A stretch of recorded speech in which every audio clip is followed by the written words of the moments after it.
Organ donation এখনও ততটা সচেতন নয় কমিউনিটি। শরীরের অঙ্গ প্রত্যঙ্গ দান করার বিষয়ে NHS যতটুকু সম্ভব অ্যাওয়ারনেস চালাচ্ছে। শুধু লন্ডন নয়, অন্যান্য সিটিতেও এ নিয়ে চেষ্টার কমতি নেই। বার্মিংহামে চলছে campaign. Both of my parents are kidney patients. My dad's a sickle cell patient, so that's already a traumatic disease to have, and then go on to have kidney failure. That's been difficult. He has had a transplant, but there's ongoing issues.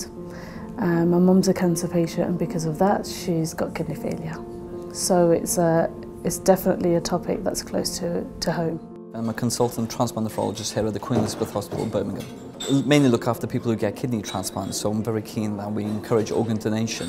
And obviously for the people in Birmingham, we've got a large Muslim community, very keen that we think about organ donation. The Muslim community is very heterogeneous, there's lots of different strands, different groups and different opinions, but I think the problem affects all of us, and we're much more likely to need an organ than we are to ever be an organ donor. So all of us are touched by it. We'll all have family or friends or someone who knows someone who's needing a transplant or has had a transplant. You have to have donation to have transplantation, and they both go hand in hand. এই মুসলিম consultant জানালেন, শুধুমাত্র মুসলিম তথা ethnic কমিউনিটির যতটা kidney দরকার তার তুলনায় community থেকে দান আসে মাত্র 0.1%. The waiting list for transplant is longer for people from our background because we have got differences in our blood groups as well as tissue typing. And as the most potential donors or the donors who are coming forward are the local population, and they would not match with the ethnic minorities. So we have a long waiting time. We look after kidney disease for 2.2 million people. But when it comes to transplant, our transplant network goes up to South End. So for transplant, we are responsible for over 3 million people.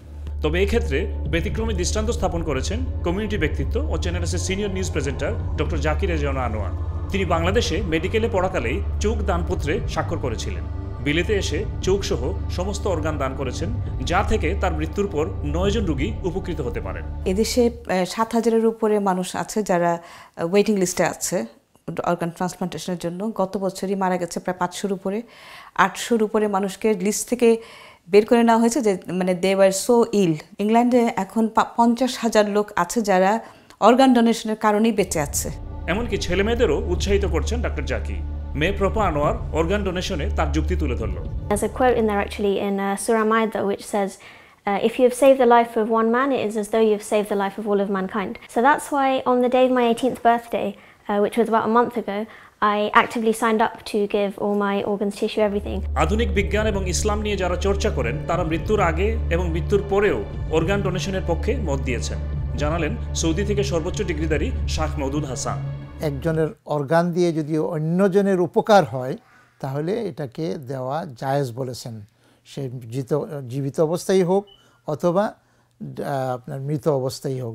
Medical সায়েন্সে বর্তমানে যে উন্নতি হয়েছে সেই ডেভেলপমেন্টের যুগে এক শরীর থেকে একটি অংশ নিয়ে অন্য শরীরে যান বাঁচানোর জন্য অথবা সুস্থ করার জন্য একটা থেকে নিয়ে অন্যটাতে লাগানো, এটাকে ইসলাম ইন জেনারেল অনুমোদন করে বলেই ওলামারা মত দিয়েছেন।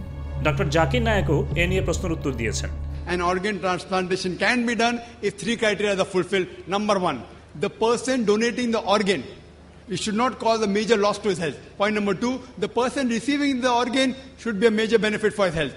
Point number 3, it should not be for money, for economic reasons. তবে মওদুদ হাসান স্বীকার করলেন এর বিপক্ষেও মত আছে, যেটিও অনুসরণ করেন অনেকে।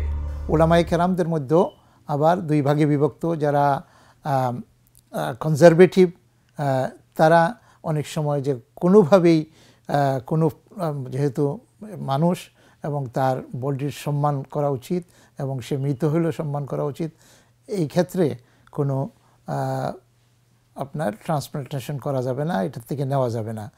আবার অধিকাংশ উলামায়ে কেরামরা বর্তমান যুগে যারা সায়েন্স এবং মেডিকেল সায়েন্সের সাথে পরিচিত এবং কোরআন হাদিসের সঙ্গে পরিচিত এবং তারা লিবারেল, তারা এটাকে অনুমোদন করেছেন।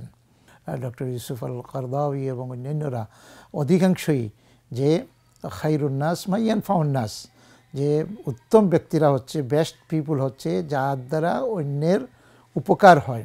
যদি একজনের অর্গান দিয়ে অন্যের উপকার হয় তাহলে এই ক্ষেত্রে উলামায়ে কেরামরা আপনার তারা জায়েজ বলেছেন। এটাকে হারাম করা হয়েছে, জায়েজ নয় ওই ক্ষেত্রে যদি অর্গানকে বেচা কিনা করা হয়। এই ব্যবসায়ী জানালেন কিভাবে কিডনির অভাবে তার প্রিয়জনের মৃত্যু হয়েছে। Yes, I experienced a very close friend of mine. His son died of a kidney failure. He had 3 transplants, but due to match nawate, he couldn't sustain, so he died. So he died. So I think personally,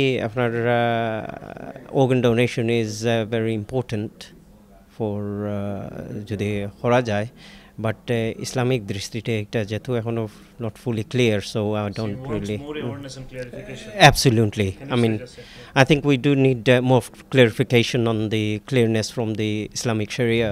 আর এই কারণেই এই ব্যাপারে আরো সচেতনতা দরকার বললেন এই activist. I think basically that we have to listen to our ulama. We have to have an understanding of, can we donate organs or not? Many people have said we can donate organs. This discussion has to start before we die. You can't decide on, at the time of death or when somebody's died, because we're going through kind of trauma anyhow at that stage.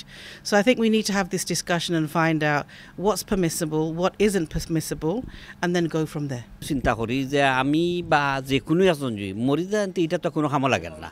এটা রাখো যদি অর্গানটাতে অন্য একজন মানুষের life save হইলে উঠতে একটা, আমিও তো নিজে ভবিষ্যতে চিন্তা করবো, এটা চিন্তা করবো যে যখন চিন্তা করবো অবভিয়াসলি, কারণ একটা লাইফ হইল গিয়ে রাস্তা লাইফ, তখন এটা একটা সদগা।